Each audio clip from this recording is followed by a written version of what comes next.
Today on the Rural Project we are tidying up this mess. Hey, good morning, welcome back to the Rural Project. My name's Chris and I'm back here at my land again today. Today we're going to carry on working through this sort of mess that's behind me. I've had a couple of days here already and I have basically worked on everything up the hill. Hopefully on camera it sort of shows that's a lot clearer. A lot of the rubbish is all removed, all the trees that have fallen down. What I'm going to do today is work my way through all of this. Same approach, just tackling one piece at a time, starting it and finishing it. But all those fallen trees and dead trees standing and that, they'll get all dropped. Right, let's get some safety gear on and let's get started. I was just walking my way to the site. Obviously, as you'll have seen, we get quite a few kangaroos. Look at the length of the bones on that. Those big kangaroo bones. Yeah, Bailey the Wonder Dog was here, he'd be chomping down on those for certain. No idea where the rest of the animal is. There's no more bones around here. But we'll maybe see some more once I get this lot cleared. Anyway, just got to thinking. These kangaroo bones. Mr. Bailey the Wonder Dog, if you want one of these, stop watching my YouTube channel without subscribing. So you subscribe, Bailey, and I'll bring the bone home to you. Same for anyone else. If you want a kangaroo bone, subscribe and I'll stick one on the post to you.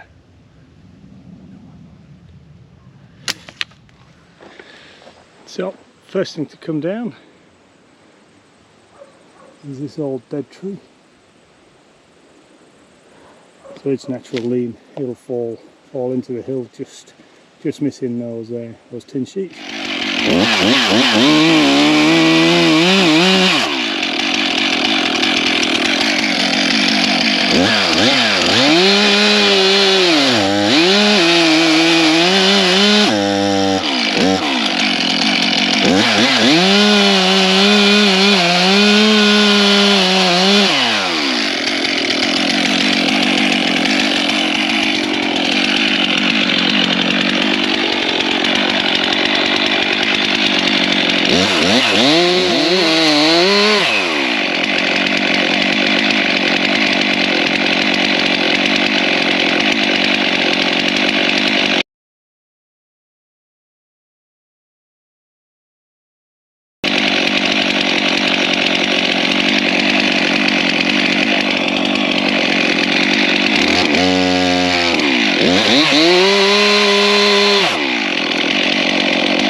Okay, so now we'll just cut off all the small limbs, clean up the mess on the floor, and then move on to the next one.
Okay, no more chopping now, let's get to tidying.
Right, we'll stack these, and then that's that tree down and tidied.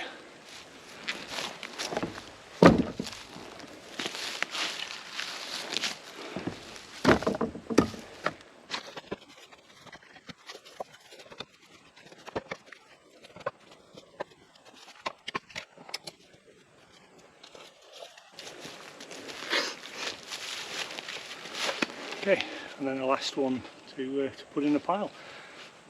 So now we shall get on to the next tree. This is the easy one because it was closest to the wood pile. All the other ones I've got to walk a little bit of distance. It's warming up again today. We're in first day of May today, 2022. So we're in autumn in Australia, and yeah, it's going to be a beautiful day. It's only sort of early 20 degrees, 21, 22. But yeah, it's going to be nice. Could do with that breeze picking up a bit, get a bit of fresh air coming through. But apart from that, it's going to be a cracking day. Right, put this last one away, and then make a start on the next section, which I've got my eye on already. So we'll get the saw out and yeah, go chop some trees. You know, just working my way through all of that rubbish that was down there, sort of booking it into lengths that I'll be able to pick up.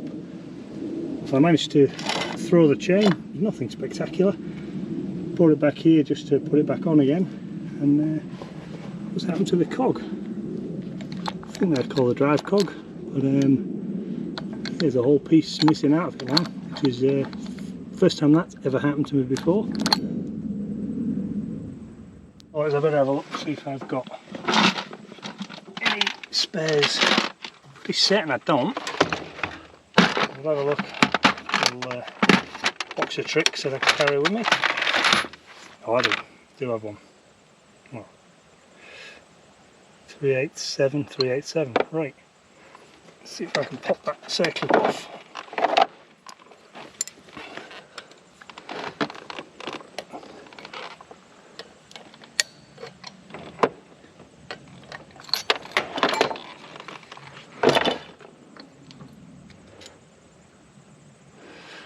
Anybody want that?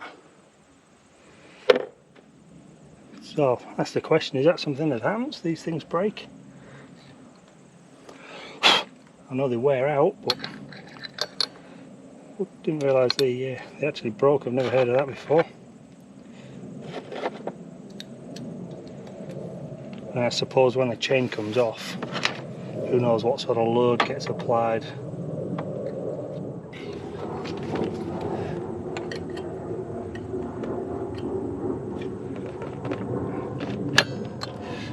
Putting my hand over the interesting bit there, but only because I didn't want it to fly off and lose it in the bush somewhere, because I don't have another one of those. Right, I shall get another spare one of those.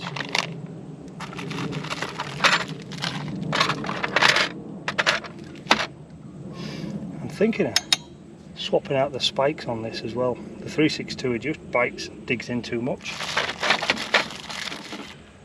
That's the spikes that come with it.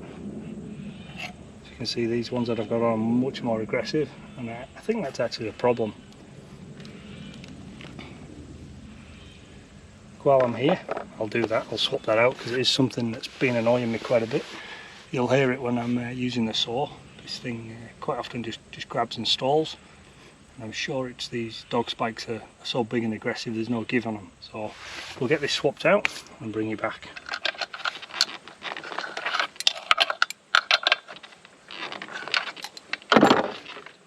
Okay, when you've got the right parts with you, you can get these things repaired pretty quick. So let's get back up the hill there and get some more wood cut. Okay, so the next one I'm going to tackle is this very old, very burnt, very hollow tree. There are a couple of branches on it that are dead, which need to come down just for the tidy up effect. So that's it. So obviously that one on the right, that can come down. One on the left will take that down as well. If I had a pole saw, I'd cut that branch there and let all that dead stuff drop to the floor, but I don't, so I'll leave that. This one on the right is hollow, but it's hollow and totally open. As you can see here, the rest of the tree is rotting away from the inside, but it's still alive, so I'm leaving it. Let's get the chainsaw going, get this on the ground, get it booked up and moved over to the pile, so you can see how far away I am now. Doesn't look like a huge distance, but once you've walked it 20-30 times it becomes pretty boring and pretty hard work.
That's all the cutting, some of the bucking, not all the bucking that I need to do, just in this band of land. I'm not going all the way down, like I say, I'm working my way through in strips.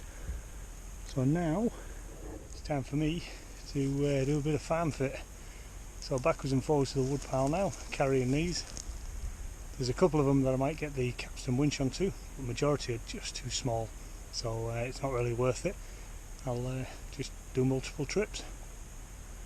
Right, let's get to it.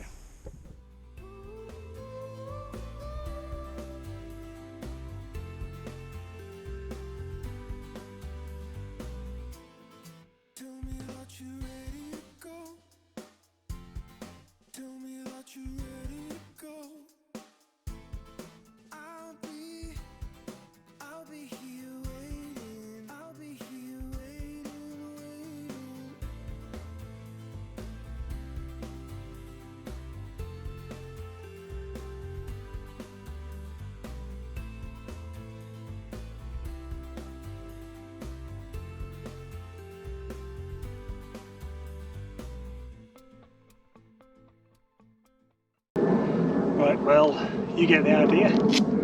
Up and down the hill, hardcore firewood collection. Talk about farm fit, I'm farm tired. Right, I'll carry on doing this and I will bring you back once I've cleared it all. Well, right guys, I am absolutely beat and I am done for the day. Been up and down that hill. With YouTube, I don't have to tell the truth, do I? So I've been up and down that hill at least 1 million times. I ran most of it, and at the top and the bottom I stopped and did press ups and sit ups every time. So farm fit works well today. I'm feeling good. But the reality is I feel shattered now after going up and down that hill 20-30 times or whatever it is. Let's give you a little view of what I've done. As you saw before, that was just one row. Now that's ugly firewood, like I've said, but it doesn't matter, it burns, and that'll keep you warm. Got several wheelbarrow loads of wood here that needs to be whacked with the axe. We'll split that and stick that back in the wood pile as well. All of those logs are all going to go through the swing saw. So that's a lot of wood. That is a hard way of getting firewood. But not only am I getting firewood, I'm actually clearing the hill, part of the bushfire prevention planning and work that I need to do. All of this stuff just needs to go through the chipper. It's just absolute trash and rubbish.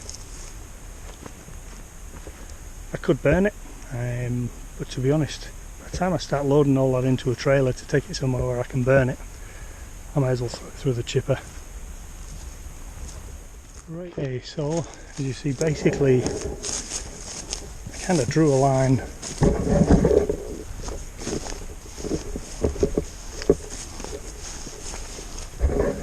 kind of from here, going straight out. Everything to the left I needed to clear, and it has made a massive difference. So all the dead branches and that I can get to and needed to come down have come down. All the big branches on the floor, they've all been collected. Logs bucked to length, dead trees felled. There's one branch left just to take, but that was the one I was using as a stand for the camera. So that'll come down on my way back. This is all done now.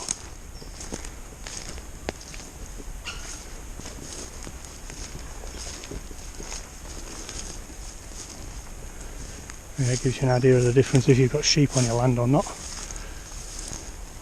My land without sheep, their land with sheep and horses. Yeah, I can see a couple of sheep just down there. Right, so as you can see, just over my left shoulder then, there is still a lot of this wood to go through. When I come back next time, it'll be splitting some of those rounds with the axe. And then I think I'll be bringing the chipper down and chipping as much of that wood as I can, because the next piles that I'll be making won't be over there. It'll be somewhere in this area. So there's still, some decent sized trees now to come down. Dead ones that are standing. That one there that sort of splits in two, that's a huge tree. It's a big tree. The fat dead one in the middle of the camera there, it's got to come down. This one's alive but laid down, but that's going to get cut up and split as well. There's this one here. One that's leaning at the moment, he's still alive, so I'll leave that one. But yeah, next time I'm back, next time I get into this stuff, it'll be quite different. It'll be a lot chunkier wood, which is a bit easier. Working your way through all these small branches and that, and then moving them backwards and forwards up and down the hill, that's seriously hard work. Like I say, it's a very hard way to gather firewood. It's not something I do all the time, but as you can see here now, if there is a bushfire that comes through here, a huge amount of timber has been removed. Therefore that bushfire shouldn't be as savage as if I'd just left it all on the ground. Right, I am now going to head off, grab a drink, a bit of a rest before I drive home. So thank you so much for watching, really do appreciate it. Hope you've enjoyed it, and if you have, you know what to do. Click like, subscribe. Okay, see you on the next one.